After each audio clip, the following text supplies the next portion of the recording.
Ewan Mania, apa kabar dimanapun Anda berada? Salam prokes dari kami, Main Balap Podcast Show, dan hari ini sangat spesial sekali karena kami siaran di dua kota, di dua negara yang sangat berbeda. Saya di Indonesia, Asul Ananda atau Asa ada di Amerika. Tapi jangan takut ya, Amerika itu negara yang paling dekat dari Indonesia. Karena saya pernah ke sana, berangkat Jumat pagi, sampainya Jumat sore. Jadi kalau orang bilang capek di pesawat tuh bohong. Yang jelas, ini Monaco sudah berlalu, tapi ceritanya masih seru, ya kan? Iya, Bottas sempat protes. Kenapa Mercedes tidak memakai velg konvensional dengan 4 baut? Sehingga kalau ada satu baut yang rusak, masih punya cadangan 3 baut. Inilah kasihan nasibnya Bottas di sini. Dan kali ini kita akan membahas Bottas untuk F1 Azerbaijan atau Baku, karena mungkin mampukah Bottas ini bangkit setelah kemarin terpuruk di Monaco gara-gara bukan kesalahannya dia. Boleh tahu di Amerika ngapain, sebenarnya balapan juga Mas Yo, tapi bukan balapan F1. Balapan apa? Sudah 3 tahun yang lalu sudah pengen ikut. Ya, Tahun 2019 sudah terdaftar untuk ikut tahun 2020, tapi karena pandemi jadi baru ya. ikut balapannya tahun 2021. Balapan Saya apa ikut itu?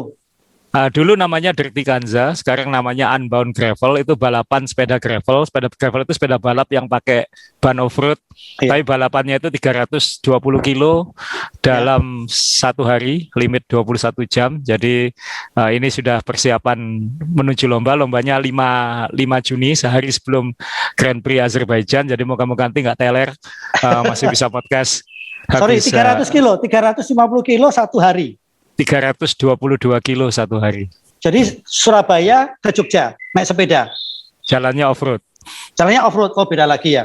Oke, beda lagi. Kalau off-road kan lebih berat. Dan Ewan Mania dimanapun Anda berada, saya pakai Red Bull karena saya ingin menyemangati supaya Red Bull tetap tarung dengan Mercedes. Tetapi biar teman-teman tahu juga, Asa ini memakai baju yang kalau Anda lihat logonya orang senyum, Anda harus tahu. Ini apa nih, Sa? Mungkin teman-teman Uh, pengen tahu aja. ini logo macam-macam sih. Ini kalau di sepeda saya kan punya merek sepeda namanya Sendiri ya, namanya Wednesday, ya, sepeda merek Indonesia. Jadi nanti balapan pakai sepeda merek Indonesia, lambangnya senyum ini. Tapi lambang senyum ini sudah saya pakai sejak lama. Jadi kalau membaca tulisan saya di saya punya tulisan mingguan di happywednesday.id. ya, Logonya juga ini. Jadi logo senyum ini. Jadi kadang-kadang saya nulis soal F1 di situ. Jadi kalau yang belum familiar dengan happywednesday.id bisa buka website itu. ya. Itu saya nulis minggu sekali. Mungkin dalam beberapa minggu ini akan banyak nulis tentang di Amerika. Jadi ya ini logonya. Ini logo brand apparel saya, Aza. Lalu yang ini logo senyum ini, logo Happy Wednesday, dan logo sepeda saya, Wednesday. Kenapa Rabu? Karena saya goesnya hari Rabu biasanya kalau di Surabaya. Nah, Nah ini ini balapannya ini juga, Mas Dewa, ini balapan ada gravel yang spesial terbesar. di balapan ini?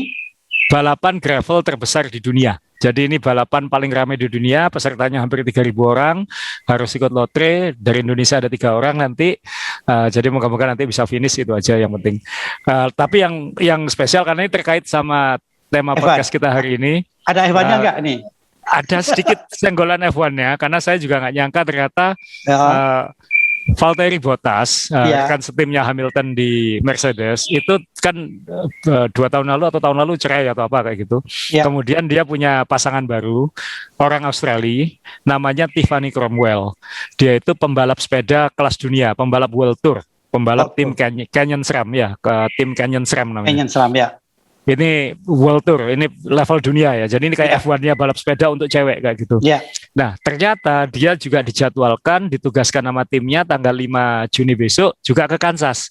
Jadi nanti saya akan ketemu pacarnya Bottas, bukan ketemu Bottas. Balapan di tempat yang sama.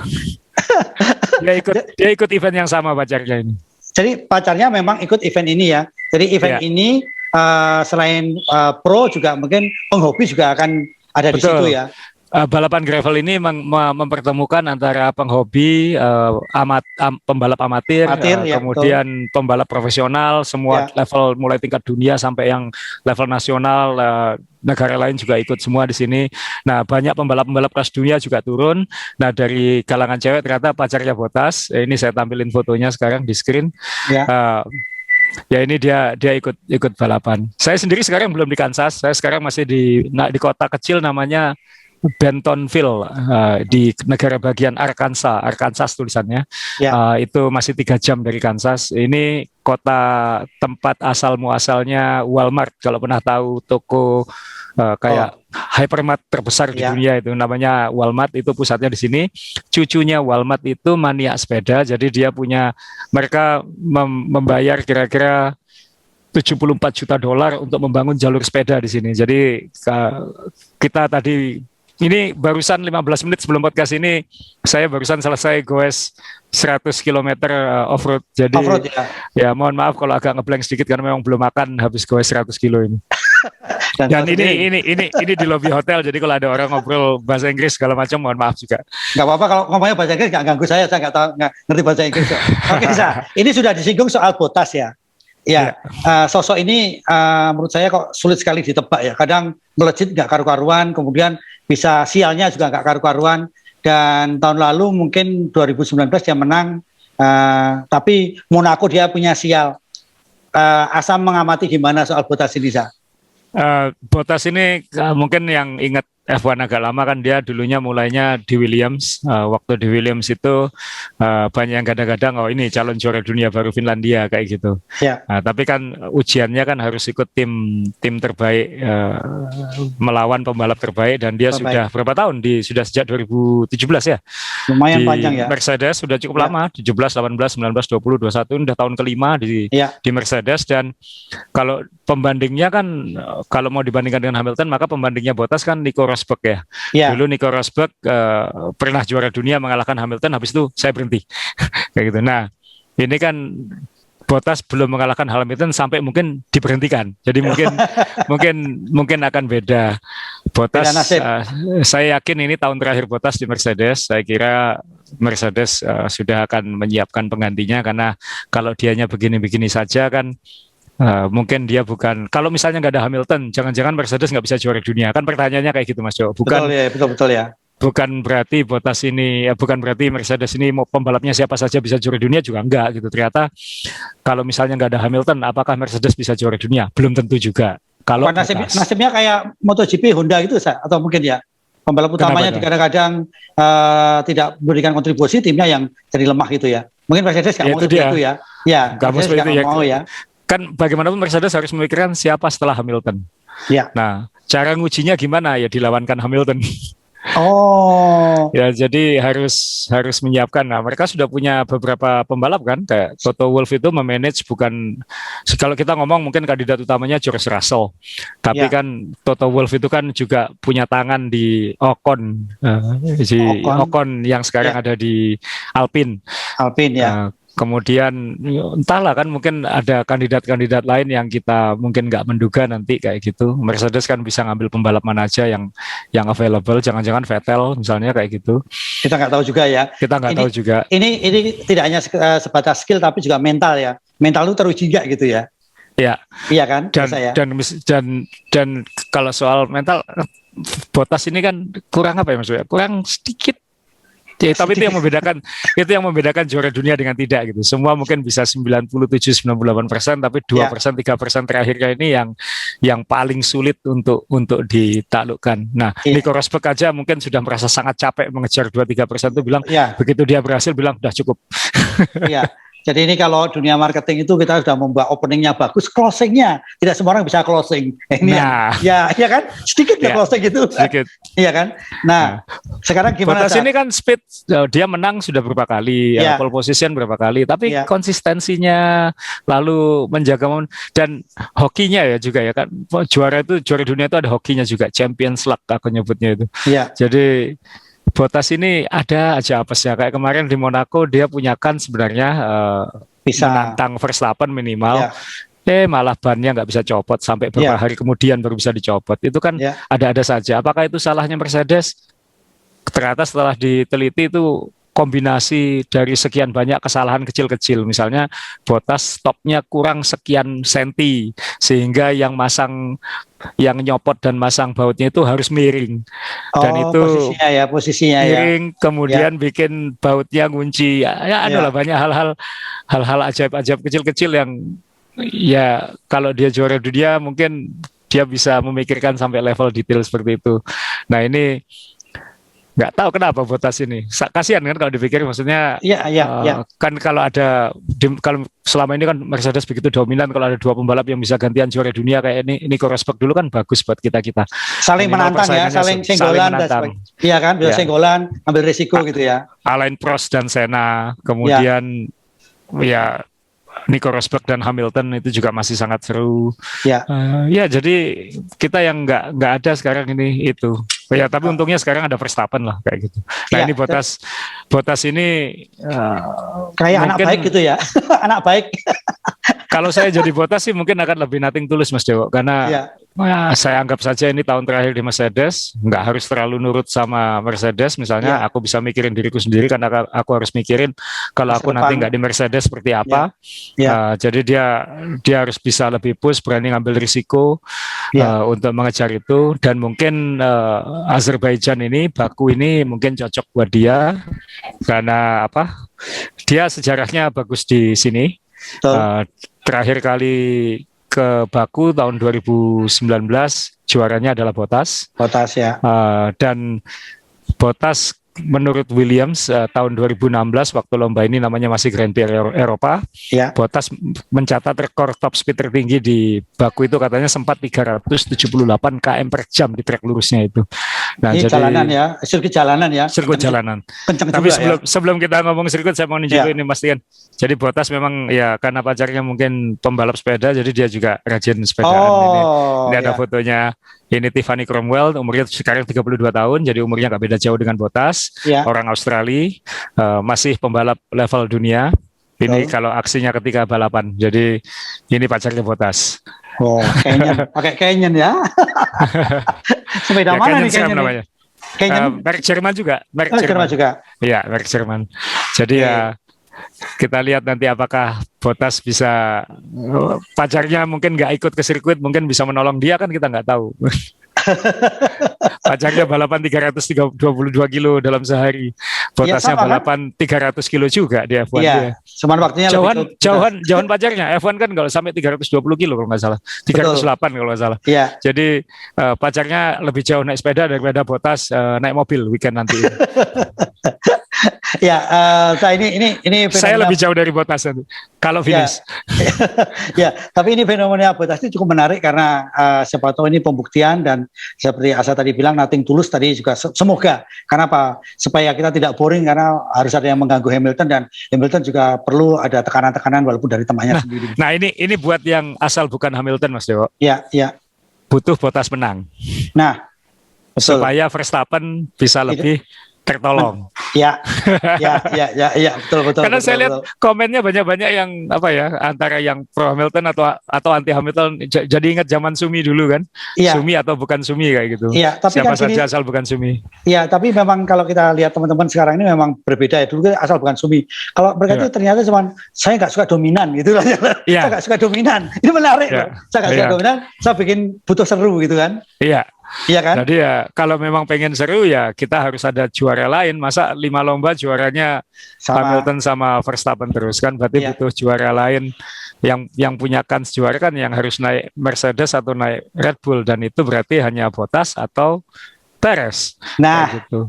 Sebentar sekarang tahan dulu, kita ke layoutnya Ini layout ini kan memang kita ini gambar sirkuit sudah saya tampilkan ya. Ya, ini kan memang balapan di jalanan, tapi kan jalanannya kan ternyata luar biasa, ada trek lurus, ada DRS bisa dipakai di beberapa tempat.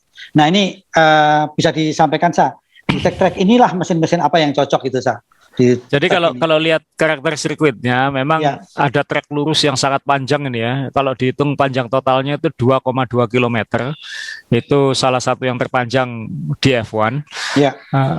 Tadi dibilang katanya Bottas tahun 2016 waktu masih di Williams dia sempat nyenggol 378 km per jam di sini, dan itu ngeri. Itu top speed luar biasa. Williams dulu pakai Mercedes, sekarang mesin Mercedes bagaimanapun tetap dianggap sebagai yang paling powerful di F1. Sehingga ya siapa yang naik Mercedes harusnya bisa diunggulkan. Nanti kita ngomong McLaren ya setelah Mercedes. Kalau di Mercedes ya Hamilton di semua lomba harus diperhitungkan, karena dia itu akan mengejar sempurna di mana-mana. Buat yang anti Hamilton berharap apa seperti ketika di Monaco, nggak klik-klik gitu kan. Ya. Nah, tapi di sini memang kansnya Bottas bisa mencuri kemenangan. Kansnya satu, dia punya pengalaman podium dan juara di sini tahun 2019, terakhir kali F1 ke Baku, tahun lalu kan nggak ada karena pandemi. Ya, pandemi betul. Juaranya Bottas. Berarti kan dia ada sesuatu yang bikin dia mungkin bisa lebih unggul daripada Hamilton di sini. Dan siapa tahu karena pacarnya nggak ada, dia mungkin juga bisa lebih baik di sini, bisa lebih fokus. Ya. Ya. Sehingga kalau Bottas ingin kembali ke percaturan di atas itu, masa dia pembalap Mercedes jumlah poinnya kalah sama Norris kan kayak gitu. Meskipun bukan salah dia murni, tapi poinnya kalah sama Norris. Kalau dia mau membalik itu kan harus hasil maksimal di Baku. Jadi trek lurusnya 2,2 km, tapi bagian-bagiannya, tapi ini kan street circuit, jadi temboknya kan sempit-sempit. Nah, bahkan ada bagian tikungan bagian jalan yang lebarnya hanya 7,5 meter. 7,5 meter. Itu bisa lebih sempit dari Monaco. Jadi senggol-senggolan di sini sesuatu yang biasa. Nah, kita tunggu apakah akan Monaco kemarin luar biasa, tidak ada safety car, tidak ada yellow flag. Saya nggak yakin di sini bisa sama, bisa-bisa nanti akan ada kecelakaan dan itu akan mempengaruhi strategi pit stop, itu akan mempengaruhi urutan lomba. Ya betul. Iya, karena ini variasi ya, jadi orang pembalap bisa kenceng banget tapi bisa pelan sekali, jadi lebih variatif dibanding Monaco kan saya ini ya. Jauh lebih variatif. Ya, risikonya tapi juga lebih tinggi karena tadi kita lihat temboknya itu sangat mepet. Tikungan pertama pada saat start perlu diwaspadai nggak, Sa? Tikungan pertamanya karena antara meskipun ini 2,2 km tapi dari garis start ke tikungan kan sebenarnya nggak terlalu jauh. Dan tikungan pertama dan kedua ini kan 90 derajat. Sehingga memang ngasihkan bisa balas-balasan sih sebenarnya di tikungan 1 dan 2. Jadi startnya bisa seru. Semoga tidak ada kecelakaan. Kalau kecelakaan kadang-kadang lomba harus dihentikan atau apa, bikin lebih lama semua. Semoga ini lancar sehingga kita bisa dapat balapan yang lancar dari awal. Kecelakaannya jangan waktu start lah, di tempat yang lain aja nggak apa-apa kayak gitu, tapi jangan waktu start. Kalau saya sih paling terganggu kalau kecelakaannya waktu start gitu. Iya, itu sangat mempengaruhi ya. Beda kalau sudah urutan begitu ya. Jadi kalau sudah jalan kan misalnya sekian lap gitu, itu bisa bikin saya jadi lebih tertantang juga karena saya harus ngitung ini berarti yang belum pit stop bagaimana, yang sudah pit stop bagaimana, caranya gimana masuk, siapa yang mencuri masuk duluan ganti ban, kita nggak tahu juga ya. Seperti itu kita nggak tahu juga. Itu lebih menantang nontonnya. Lebih menantang ya. Nah, oke, Sa, ini apapun ini juga dirancang oleh perancang sirkuit yang sudah terkenal kan, jadi pasti istilahnya walaupun di jalan daya tariknya luar biasa. Nah, sekarang kalau kita bicara Red Bull, karena tadi kan kita banyak Mercedes powerful. Sebenarnya dua tim ini kan masih berseteru soal paket sayap kan, masih paket sayap terus. Di Indonesia udah pakai paha, pakai dada, di sini masih sayap terus. Gimana Sa? Ya kalau di Indonesia mintanya dada, kasih sayap minta ganti biasanya. Nah ini. Iya betul. Jadi Hamilton ini kan dua tim ini banyak cyborgnya sekarang. Jadi ini di luar lintasan ini Red Bull ini bajak-bajakin orang mesinnya Mercedes. Kabar terakhir katanya sampai 50 orang bakal pindah dari Mercedes ke Red Bull untuk ngurusi mesinnya. Kemudian di sirkuit juga bukan gontok-gontokan ya, saling pressure ya. Misalnya Hamilton bilang kalau melihat situasi sekarang seharusnya Red Bull unggulan di semua lomba, dia bilang gitu. Wah, kan ini kan ngasih beban ke Red Bull, kalau dia nggak unggulan, kalau dia nggak pole position atau dia nggak menang berarti kan ada yang nggak beres kayak gitu. Kemudian Hamilton ngomongnya lewat radio dan itu di-broadcast di seluruh dunia waktu balapan. Sayap belakangnya Red Bull ini flexing. Jadi ini yang banyak diomongkan sekarang. Buat yang bingung, istilah yang sebenarnya di YouTube atau di internet bisa dicari itu apa yang dimaksud dengan flexi wing itu sudah isu lama ya. Sudah 10 tahun lebih orang ngomongin soal, bahasa teknisnya kalau nggak salah adalah aeroelasticity. Jadi yang namanya aerodinamika itu tidak boleh kaku. Sayap pesawat pun tidak boleh kaku. Sayap pesawat itu ada lenturnya dikit untuk ngasih tekanan, dorongan, mijeti angin kayak gitu. Oh, jadi Jadi menyesuaikan tidak boleh rigid ya. Iya, Nah, sama ya. dengan F1. Sayap depan F1 itu misalnya ini hidungnya di tengah sini ya. Ini Ya. sayapnya. Dia akan flexing seperti ini. Itu normal. Jadi kalau misalnya ini normalnya begini, kalau ngebut atau apa dia bisa begini supaya lebih kencang. Saya belakang misalnya, ini saya belakang ya. Ini saya belakang, ini mobilnya di depan seperti ini. Ya. Saya belakang ini kalau di trek lurus dia bisa miring gini. Oh. Jadi didorong angin dia bisa miringin dan itu menambah top speed. Ada aturannya nggak? Ada toleransi nggak? Sebenarnya ada aturan. Ada toleransi sebenarnya, ada aturan. Ada. Jadi saat scrutineering sayap ini dikasih beban, lalu ditarik atau ditekan, lentur enggak? Tapi kan bisa disiasati. Jadi misalnya membuat sayap yang kalau dites nggak melentur, tapi kalau kena angin melentur, itu kan bisa juga. Ya, namanya itu kan yang kerja di F1 itu kan lulusan S3 semua urusan ngolah angin itu. Jadi bukan hanya sekedar ngelawan masuk angin, tapi ngelawan angin beneran kayak gitu. Walaupun mereka juga masih mengakui kalau soal sayap ini mereka kalah sama insinyur yang membuat produk-produk bulanannya wanita ya. Kan bulanannya wanita ini kan menawarkan sayap yang lebar supaya bebas bergerak dan anti bocor 24 jam. Ya kan? Gitu kan iklannya. Nah, intinya bikin sayap itu nggak segampang itu kan Mas Dewa. Kan bikin sayap itu harus dipikir semua. Karena kurang lebar dikit nggak pas kayak gitu-gitu. Sehingga sama F1 juga sama. Cuman dicari ini kalau dikasih beban segini ngelentur atau enggak. Nah ini kan Mercedes nuding Red Bull, tapi kan tim-tim lain juga ngakui. Ferrari sama Alfa Romeo yang sudah ngakui. Kita juga punya flexi wing kok kayak gitu. Iya. Dan sebenarnya Mercedes pun sebenarnya juga pasti punya flexi wing, mungkin tidak se ekstrim Red Bull kira-kira kayak gitu. Jadi ini sebenarnya kan apa ya? Kalau orang kita bilang ngomong maling teriak maling gitu. Iya, tapi saya tertarik dengan tadi Asa menyinggung soal Hamilton yang ngomong seharusnya dia menang di semua titik. Ini kan sebenarnya kan sindiran yang pas berat, dalam arti kita harus mikir apa sih nyerang apa yang diserang. Ini kan menariknya di sini kan, tidak sembarangan asal nuduh yang menyakitkan kan enggak ini. Ini kan harus mikir kita kan. Oke, jadi Red Bull itu ya saya ada kans juga di sini Sa. Sangat punya kans karena ini street circuit di Monaco kemarin Red Bull begitu cepat. Sekali lagi Verstappen sama Hamilton pasti nggak jauh dari depan. Tinggal sekarang tadi kita udah ngomong Bottas, yang sekarang Perez yang harus segera lebih mengganggu lagi. Apapun Perez belum maksimal menurut saya, belum tahap mengganggu Mercedes gitu ya. Ya, belum tahap mengganggu. Jadi Perez juga harus maksimal. Ya, tadi kalau disinggung ini sirkuit jalanan di Monaco sudah terbukti. Nah, tadi Asa juga sempat ngobrol, saya nggak tahu waktu itu sudah kerekam atau belum, saya nggak tahu, kita masih ngobrol giliran Norris. Berarti kan ini Ferrari juga ngomong kalau ini giliran Norris, sebenarnya kan Sainz juga, Ferrari kan juga punya kans. Kemarin juga di Monaco juga bagus. Gimana sih? Jadi Ferrari dan McLaren itu sama dengan Mercedes dan Red Bull, tapi perebutan juara ketiga. Ini saling lempar ini kan, apapun Norris sama Sainz ini kan sahabat ya. Sebenarnya sahabat sejak di McLaren. Nah, ternyata Norris sebelum Monaco itu bilang, Sainz kamu bisa menang di Monaco, kamu di bagian terakhirnya Barcelona bagus. Ternyata benar, Sainz bisa podium meskipun Leclerc mungkin bisa juara kalau nggak mengalami masalah. Betul. Kemudian setelah Monaco gantian Sainz yang ngelempar bola ke Norris. Sainz bilang, McLaren top speednya kenceng banget gitu. Kamu seharusnya bisa bagus di Azerbaijan. Jadi lempar-lemparan bola gitu. Nah ini saya menampilkan fotonya Norris. Ya, jadi Norris finish ketiga di Monaco dan itu sesuatu yang luar biasa karena satu mobilnya cakep banget.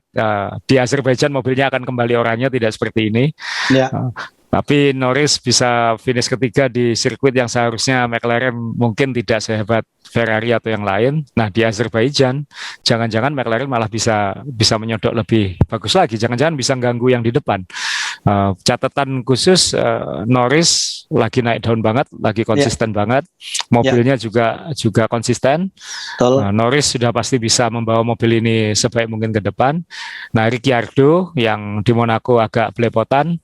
Ricciardo ini pernah menang di Baku tahun 2016 kalau nggak salah, waktu masih di Red Bull.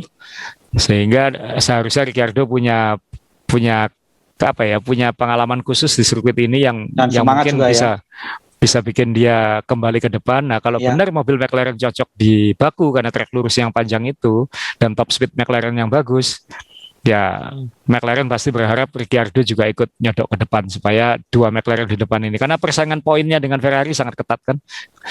Sangat Ya, ketat. ya. Jadi ini pun juga di luar obrolan ini ya. Saya sempat tanya ke WW. WW itu sahabat saya dan Asa kalau dia supplier replika kita gitu kan. Saya tanya, ini saya kalau mau koleksi, saya koleksi McLaren atau siapa? Kata dia, ini memang mobil ini harganya akan mahal replikanya. Ini luar biasa bagus. Tapi kalau untuk Mas Dewo yang duitnya terbatas, lebih baik beli yang Lewis Hamilton, Niki Lauda aja. Karena itu akan panjang karena siapa si Lewis Hamilton sudah menguasai gelarnya Sumi katanya begitu sah. Ini mobil cakep banget dan mahal katanya. Mas Bebe kalau nonton podcast ini tolong simpenkan Norris buat saya satu. Iya. Yang edisi cool. Saya lagi di Amerika nggak sempat ngambil. Oke, nanti sampaikan saja. Oke, ini dua McLaren dan Ferrari menarik sekali kita bahas. Sebenarnya saya juga jujur kalau saya senang kemarin Monaco itu karena rasanya bagi-bagi poin. Vettel yang tadinya tertekan, Vettel ini kan tertekan sekali. Dulu pernah juara dunia, terus sekarang tertekan. Nasibnya sama Marquez ya. Marquez juga sekarang lagi terpuruk terus. Kemarin si Vettel sudah mendapatkan poin yang bagus di Monaco. Jadi ini kan apakah ada bisa menyemangati lagi jadi supaya tidak boring papan tengahnya gitu Vettel peringkat 5 ya di Monaco, iya. Kalau nggak salah. Ya, tapi Aston Martin sendiri bilang bahwa Vettel mungkin mengemudikan lebih baik daripada mobil seharusnya. Tapi itu kan seperti preview kita kan. Jadi siapa yang punya kans di Monaco adalah ya mereka yang pernah menang di sini, yang pernah juara dunia karena mereka pasti bisa membawa mobil itu ke level yang tidak semestinya dan Vettel mampu melakukan itu di Monaco. Apakah dia bisa melakukan ini di Baku? Dia belum pernah menang di Baku. Kita nggak tahu dan dia kalau nggak salah malah pernah senggolan di sini ya. Jadi kita lihat apakah Aston Martin bisa. Aston Martin mesinnya Mercedes, jadi soal mesin bukan masalah. Tinggal sekarang mobilnya bisa bersaing atau tidak. Tapi buat Vettel yang penting adalah dia secara psikologis sudah bisa menunjukkan diri. Jadi mungkin akan lebih lepas di sini. Mungkin siapa tahu hasil kemarin ada sesuatu yang bikin klik dengan para engineer-nya di Aston Martin. Kan nggak gampang Mas Jo. Saya kalau jadi pembalap F1, saya gabung ke tim. Gampang lah, kita kalau pindah perusahaan aja atau kita ketemu dengan tim baru misalnya, dengan lingkungan baru gitu. Kita kan tidak bisa langsung klik. Bisa langsung klik itu oke, F1 ada ribuan data di layar monitor, tapi kan ribuan data itu harus dikomunikasikan lewat orang dan orang. Nah, mungkin Vettel belum klik dengan engineer atau tim engineer kan yang ngurusi suspensi sendiri, yang ngurusi sayap sendiri, yang ngurusi mesin sendiri, meskipun komunikasinya lewat chief engineer-nya, race engineer-nya yang utama, tapi kan komunikasi ini harus terbentuk secara tim. Itu yang orang nggak nyangka ya di dunia seperti ini kan hal-hal kecil itu bisa sangat menentukan. Mungkin dengan sukses di Monaco, Vettel bisa lebih lepas ngomong dengan engineer-nya, lalu tim engineer-nya Aston Martin juga lebih paham dengan Vettel. Oh, dia sukanya begini. Kalau dia ngomong gini maksudnya itu begini kan kita kan kadang-kadang butuh waktu juga kayak gitu. Ya siapa tahu. Moga-moga aja supaya seru. Ya, ini rumitnya di F1. Jadi F1 ini ya yang bisa nyanyi supirnya F1, drivernya F1 ya cuman supir Transjakarta gitu kan. Karena sama-sama mengemudikan mobil dengan trek khusus ya kan gitu kan. Itu saya pikir hebat juga loh. Supir Transjakarta karena nyetir mobilnya di jalur khusus. Ini juga sama. Iya, bikin kesalahan sedikit kena tembok. Kena barrier ya. Oke, ini sudah papan-papan atas tengah sudah kita senggol. Nah, kalau Honda gimana kalau Alfa Tauri ini Alfa Tauri ini kan juga menarik sebenarnya. Ya, sekali lagi saya tahu Mas Dewo suka lah sama Tsunoda ini kayaknya. Saya juga awalnya suka, tapi begitu tahu kayak mungkin saya nggak suka yang orang yang mulutnya agak kotor dan kasar ya gitu. Ini orang Jepang tapi kok nggak sopan sama sekali, ngomong mulutnya harus sering dikirimi mesin cuci piring atau apa seperti itu. Tapi dia sendiri akhirnya ngomong bahwa ya dia harus belajar lebih sopan waktu ngomong. Katanya seperti ya bagus lah kamu harus belajar kayak gitu karena apapun kan nggak enak juga didengar di radio ngomongnya kayak gitu. Kamu tuh orang Jepang, pembalap paling kecil, tapi mulutnya belepotan. Saya agak begitu dia seperti itu. tiga lomba pertama seperti itu, saya pribadi sih agak agak asik karena ini kayak gitu ya. Ya saya sebenarnya juga favoritnya bukan Tsunoda, saya Gasly, karena Gasly ya. Ya Gasly karena saya punya sejarah ya tadi waktu ditugaskan ASA motret 2017 di Sepang, orang pertama yang bisa motret tulisannya Kvyat dihapus diganti Gasly saya kan. Itu kan jadi ada momennya ya. Jujur saya ada momen ini sadis F1 ini karena apa? Di garasinya masih Kvyat, di halamannya sudah dihapus di bloknya, ini siapa penggantinya. Nah itu Gasly ini kan cukup menarik menurut saya. Dia juga sudah kebuang dari Red Bull di AlphaTauri, dia menunjukkan dia raja di situ gitu. Gimana peluangnya gimana? Gasly dia tahun lalu beruntung sekali itu bisa menang di Monza itu luar biasa. Itu Albon pasti nyesek banget ngelihat itu. Dan sekarang Gasly, Albon juga termasuk, kemudian junior Red Bull yang lain kan sekarang mengincar satu kursinya. Gasly ini kan panas terus gitu. Karena kan kalau dia nggak perform, jangan-jangan Albon akan segera ditarik di situ. Kemudian tapi kalau dia perform, dia di situ atau dia bisa naik lagi ke Red Bull. Sehingga kursi di Toro Rosso atau AlphaTauri ini kan panas terus. Nah ini yang mungkin bikin dia lebih perform juga gitu. Tapi di awal musim ini kan dia antara bagus dan tidak bagus kan, Mas Jo? Maksudnya dibilang jelek juga enggak, tapi dibilang hebat juga enggak, konsisten juga enggak. Jadi ini yang nanggung banget gitu. Ini yang saya sih pengen lihat Albon di situ sih. Saya tahu Albon banyak penggemarnya di sini, dan Albon sendiri mungkin belum dapat peluang yang cukup untuk menunjukkan kemampuannya kan. Dia baru sebentar di di Toro Rosso dulu langsung dilempar ke Red Bull. Red Bull dia kena Verstappen yang seperti itu, dan tim keduanya mungkin belum bisa seperti mobil keduanya mungkin timnya belum bisa sebaik mobil pertama. Sehingga saya sih berharap Gasly sudah dapat kesempatan kedua, sudah dapat menang di Monza tahun lalu. Tahun ini dibilang spesial juga mungkin enggak, dibilang jelek juga tidak enggak. Dan itu di F1 paling susah kayak gitu kan. Yang paling susah kayak gitu. Saya sih berharap pengen lihat Albon sih. Albon ya. Makanya supaya ada pembalap Asia lagi di situ. Oh iya, karena dia dari Thailand ya, perpaduan Thailand dan Amerika ya. Inggris ya. Jadi kenapa saya senang Gasly yaitu karena waktu dia menang di Monaco, saya email fotonya dia timnya bilang, ini kamu serius yang motret? Iya, saya bilang. Itu cerita. Masih ada waktu nggak? Karena teman-teman sekali lagi ASA ini sekarang posisinya ada di Amerika. Di sana sekarang udah jam hampir setengah 11 malam. Selesai 12 jam dengan WIP. Jadi Mas Dewo duluan 12 jam. Jadi dia belum makan. Umur saya diperpanjang 12 jam di sini. Dia belum makan, habis sepedaan tadi off-road 100 kilo. Jadi saya tanya Asa, masih ada waktu? Bisa misalnya tadi Mas Yo kita sempat WA-an sih, misalnya penggemar di Indonesia banyak pengen tanya soal gosip segala macam. Ya betul sehingga kalau gosip mungkin kita tunggu agak tengah musim lah Mas Yo ya, karena kan biasanya nanti setelah 10 lomba lah kan nanti yang namanya perputaran pembalap silly season itu akan dimulai lagi. Nanti mungkin di situ kita ada usulan bagus-bagus kan Mas Yo, misalnya jangan melulu ngomongin preview dan review lomba, ngomongin soal sisi-sisi lain F1. Ya nanti kalau kita ada kesempatan kita pengen melakukan itu, apakah misalnya 10 mobil favorit, pembalap favorit, Mas Dewo mungkin punya cerita-cerita yang lucu-lucu aneh-aneh kayak gitu. Saya nyimpan banyak fotonya Mas Dewo aneh-aneh di sirkuit saya. Jadi tapi sebentar, saya usul ke teman-teman.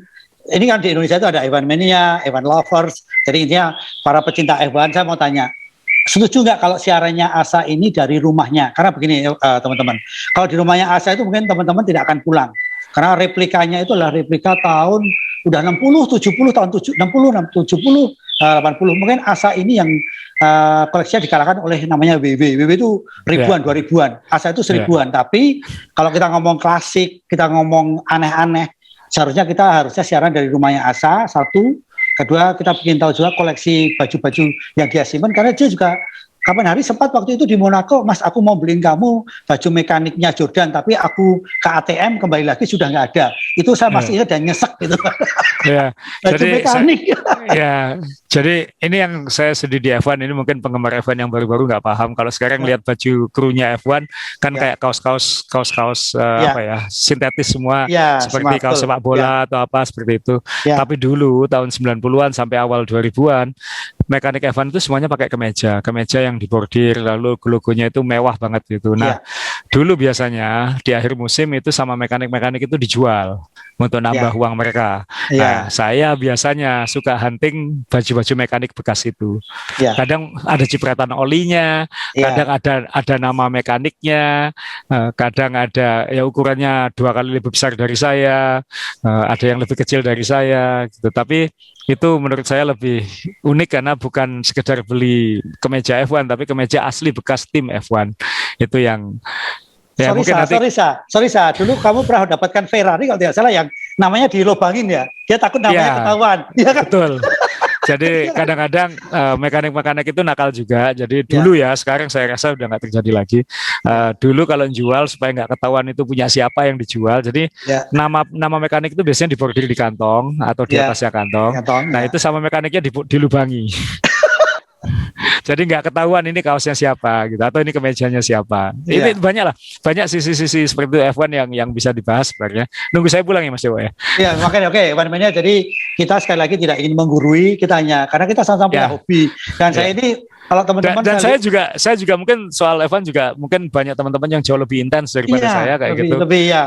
Tapi kita pengen podcast ini bikin percakapan tentang F1 itu lebih ramai lagi lah di Indonesia. Iya, ajang silaturahmi aja lah kita gitu kan. Karena jujur saya juga main ke halamannya Evan Mania, ke Evan Lovers itu juga, waduh, soal pengetahuan luar biasa. Nah, saya lebih senang ke sirkuit. Karena apa? Sirkuit itu menjanjikan banyak hal yang kita tidak dapatkan. Gitu kan. Ya mungkin nanti kalau misalnya pandemi sudah mereda, regulasi F1-nya sudah lebih longgar ya nanti kita cobalah ke sirkuit lagi Mas Dewo. Betul. Yang jelas saya sudah mengalahkan jumlah Asa sudah kalah sama saya jumlahnya ke Sepang gitu. Asa mungkin berapa kali, saya sudah 15 kali untuk 12 kali saya Mas Dewo. 12 kali ya. Saya 15, menang 3. Oke, kalau ada waktu mungkin sedikit gambaran untuk tim yang di bawah-bawah karena William belum dapat poin untuk konstruktor, kemudian juga Haas juga belum kan. Ya, jadi kalau untuk Azerbaijan ini pasti nanti sebagai penutup ya Mas Dewo ya. Jadi Azerbaijan nanti persaingan di depan nggak akan banyak berubah. Di belakangnya mungkin McLaren akan sedikit lebih unggul daripada Ferrari. Kita harapkan mungkin entah dari Alpine atau dari Alfa Tauri atau dari Aston Martin bisa lebih menyodok ke depan lagi. Dua yang Alfa Romeo ini paling nanggung ya, dibilang papan tengah bukan, dibilang papan bawah bukan. Kita nggak, ini paling nggak jelas ratingnya. Tapi di papan bawah kan pasti 2 sekarang sebenarnya. Yang pasti 2 ini ya Williams sama Haas. Williams sendiri sebenarnya punya potensi ke papan tengah, tapi nggak segera nemukan. Sedih melihat Williams nggak bisa dapat poin, itu kan sedih karena ini salah satu tim paling hebat dalam sejarah F1. Kita pengen sesegera mungkin lah. Bosen juga lihat Russell bolak-balik menembus Q2 tapi nggak bisa dapat poin. Ya, nggak bisa dapat poin. Kalau Haas adalah Haas. Kita tidak bisa ngomong banyak tentang Haas kecuali ya persaingan antara Mick Schumacher dan Mazepin ya. Jadi seperti itu ya. Kita kalau dari papan bawah sih saya berharap cepatan dapat poin lah Williams ini supaya nggak jadi kasihan tim seperti itu, kasihan supaya bangkit. Ya, jadi ada lagi ya kalau tidak ada. Makasih cukup. Oke.